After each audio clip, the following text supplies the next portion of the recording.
So hello friends, welcome to the new video. Friends, in today's video we will discuss a powerful swing trading strategy. So friends, आपने notice किया होगा कि आपने breakout पे trade लिया और थोड़ा सा ऊपर जाने के बाद वो वापस नीचे आ गया और आपका स्टॉप लॉस करा दिया. So friends, आज इस वीडियो में हम लोग इसी प्रॉब्लम को डिस्कस करेंगे and I have a best solution of it which is a perfect swing trading strategy. So friends, अगर आपने अभी तक हमारे चैनल को सब्सक्राइब नहीं किया है तो प्लीज हमारे चैनल को सब्सक्राइब कर लीजिए and also press the bell icon so that you will get the notification of our upcoming videos. And friends, अगर आप हमारे टेलीग्राम चैनल से जुड़ना चाहते हैं तो वीडियो के डिस्क्रिप्शन में आपको लिंक मिल जाएगा. आप सिंपली वहां से क्लिक करके ज्वाइन कर सकते हैं और you can also search stocks TV on Telegram and you will find the channel. So चलिए फ्रेंड्स, पहले हम लोग स्ट्रेटजी से रिलेटेड कुछ बेसिक की पॉइंट्स देख लेते हैं. Key points about strategy. Our time frame will be daily. जैसा कि आप सभी लोग जानते हैं कि ये स्विंग ट्रेडिंग की स्ट्रेटजी है तो हमारा टाइम फ्रेम इसमें जो रहेगा वो डेली का रहेगा. Our risk to reward ratio will be 1:4. हमारा minimum risk to reward ratio जो रहेगा वो 1:4 का रहेगा. And strategy has an accuracy of 90%. Strategy में जो हमारी एक्यूरेसी है वो 90% है. And strategy has an small stop loss with bigger returns. Strategy में हमारे स्टॉप लॉस छोटे होते हैं एंड और हमें काफी बड़े रिटर्न्स देखने को मिलते हैं. Strategy is for buying. Strategy में हम केवल बाय करेंगे. Strategy is based on full price action. Strategy पूरी प्राइस एक्शन पे बेस्ड है. कैसे, वो मैं आपको फर्दर आगे वीडियो में समझाऊंगा. सो चलिए फ्रेंड्स, पहले हम लोग ओवरव्यू ऑफ स्ट्रेटजी देख लेते हैं. So what is break and retest strategy. Break and retest strategy क्या है? So you have to search and potential breakout stock. आपको एक ब्रेकआउट वाला स्टॉक सेलेक्ट करना है जिसने रिसेंट में अभी ब्रेकआउट किया हो. फिर आपको तुरंत ब्रेकआउट पे ट्रेड नहीं लेना है. जैसे यहाँ पे इसने ब्रेकआउट कर दिया, सो यहाँ पे आपको ट्रेड नहीं लेना है. आपको वेट करना है एक पुल बैक का. मींस पहले यहाँ पे ये ब्रेक करेगा, उसके बाद एक स्लाइटली अपवर्ड की मूवमेंट दिखाएगा छोटी सी. दोबारा जब उस रेजिस्टेंस को रीटेस्ट करने आएगा तब हम उस रीटेस्ट वाले पॉइंट पे ट्रेड लेंगे. सो फ्रेंड्स, पहले जो ब्रेकआउट्स होते हैं वो most of the times retailer को फंसाने के लिए होते हैं. अब रिटेलर यहाँ पे एंट्री लेगा, स्टॉक थोड़ा सा ऊपर जाएगा एंड अगेन नीचे आके स्टॉप लॉस करा देगा. एंड सबसे ज्यादा रिटेलर्स यहीं पे फंसते हैं. सो आपको इस कंडीशन को अवॉइड करना है. आपको कब ट्रेड लेना है? पहले ब्रेकआउट करेगा, दोबारा जब उसको रीटेस्ट करने आएगा, रीटेस्ट करने के बाद जब ब्रेकआउट करेगा तब हम ट्रेड में एंटर होंगे. So this is all about overview of strategy. अब चलिए हम लोग चार्ट पे देखते हैं कि कैसे आपको ट्रेड को ढूंढना है, कहां पे आपको एंट्री लेनी है and where you have to put your stop loss and आपको टारगेट्स कैसे और कहां पे रखने हैं. सो चलिए फ्रेंड्स, हम लोग स्ट्रेटजी से रिलेटेड कुछ एग्जांपल्स देख लेते हैं. सो फ्रेंड्स, फर्स्ट स्टॉक है हमारा भारत फोर्ज का डेली टाइम फ्रेम में. अब आप देखिए यहाँ पे स्टॉक एक बहुत ही बढ़िया रेजिस्टेंस का फॉर्मेशन बना रहा था एंड यहाँ पे इसने ब्रेकआउट कर दिया. अब देखिए ब्रेकआउट करने के बाद ये थोड़ा सा ऊपर गया, उसके बाद वापस नीचे आ गया. Means break and retest. Break किया एंड इसने दोबारा उस प्राइस लाइन को रीटेस्ट किया. सो हमें पहले ब्रेकआउट पे ट्रेड नहीं लेना है. हमें तब ट्रेड लेना है जब स्टॉक उस प्राइस लाइन को रीटेस्ट करने के लिए वापस आएगा. सो देखिए यहाँ पे इसने रीटेस्ट किया एंड रीटेस्ट के साथ ही इसने यहाँ पे एक हैमर कैंडल का फॉर्मेशन किया है. ये हैमर कैंडल का फॉर्मेशन इसने किया एंड हैमर कैंडल क्या है? एक बुलिश रिवर्सल कैंडल है. सो इसी हैमर कैंडल के हाई पे हम लोग बाय करेंगे एंड इसी हैमर कैंडल का लो हमारा स्टॉप लॉस होगा. जैसे इस केस में हमारी एंट्री होगी 834 पे एंड हमारा स्टॉप लॉस होगा 816 पे. 18 पॉइंट्स का हमारा स्टॉप लॉस होगा एंड आपको दो टारगेट रखने हैं 5% एंड 5% के. सो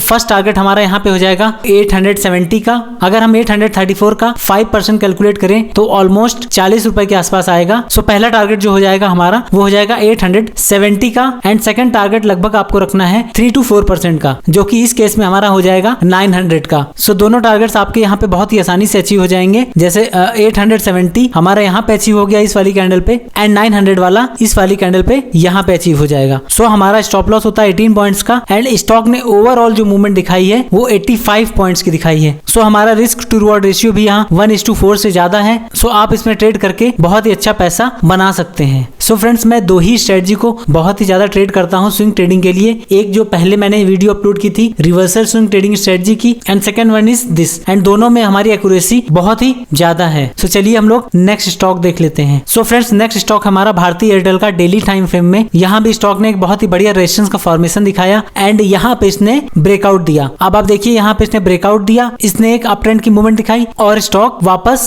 उसी रेजिस्टेंस के पास आ गया. यहाँ पे अब रिटेलर्स क्या करते हैं, यहाँ पे उन्होंने ट्रेड ले लिया एंड यहाँ पे कहीं स्टॉप लॉस लगा देंगे. स्टॉक थोड़ा सा ऊपर गया और वापस वो नीचे आ जाएगा एंड आपका स्टॉप लॉस करा देगा. सो हमें क्या करना है? हमें वेट करना है. स्टॉक ब्रेकआउट कर दे, उसके बाद दोबारा जब रीटेस्ट करेगा तब हमें ट्रेड में एंट्री लेनी है. जैसे इस केस में यहाँ पे ब्रेकआउट किया, दोबारा रीटेस्ट किया, अब दोबारा जब ये ब्रेकआउट करेगा तब हम इस ट्रेड में एंट्री लेंगे. जैसे इस वाली वाली कैंडल ने यहाँ पे ब्रेकआउट किया। अब इसी कैंडल के हाई पे हम लोग एंट्री लेंगे।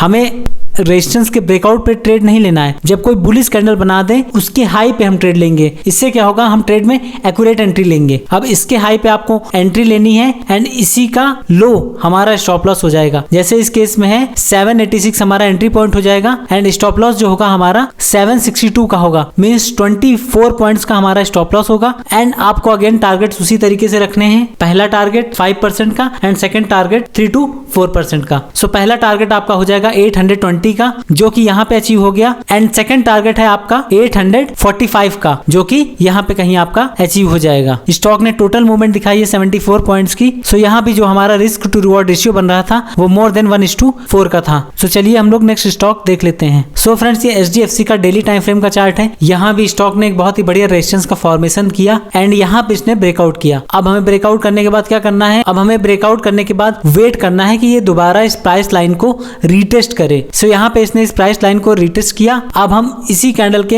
हाई पे ट्रेड लेंगे एंड हमारा स्टॉप लॉस होगा इसी कैंडल का लो। सो इस केस में हमारा एंट्री पॉइंट क्या है, 2606 हमारा एंट्री पॉइंट है एंड हमारा स्टॉप लॉस होता 2544 का। 2544 हमारा स्टॉप लॉस हो जाएगा एंड आपको दो टारगेट रखने हैं।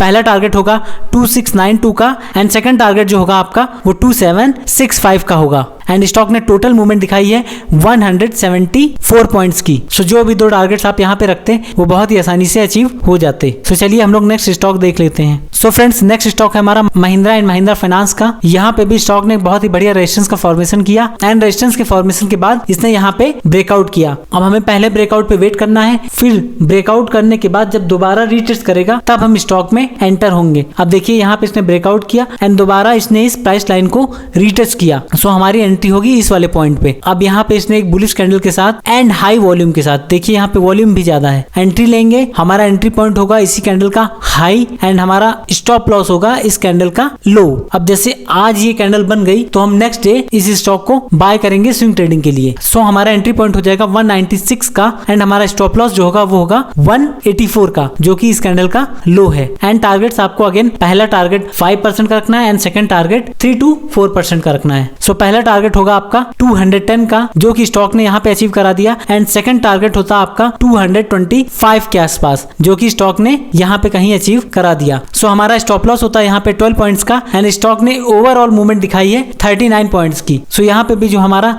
रिस्क टू रिवॉर्ड रेशियो बन रहा था वो मोर देन 1:4 का था। So friends, that's it from this video. अगर आपको वीडियो अच्छी लगती है तो प्लीज वीडियो को लाइक कीजिए और चैनल को भी सब्सक्राइब कर लीजिए and also press the bell icon so that you will get the notification of our upcoming videos. And friends, if you have any query related to video, so let me know in the comment section. I will definitely answer your query. Till then, thanks for watching and have a nice day.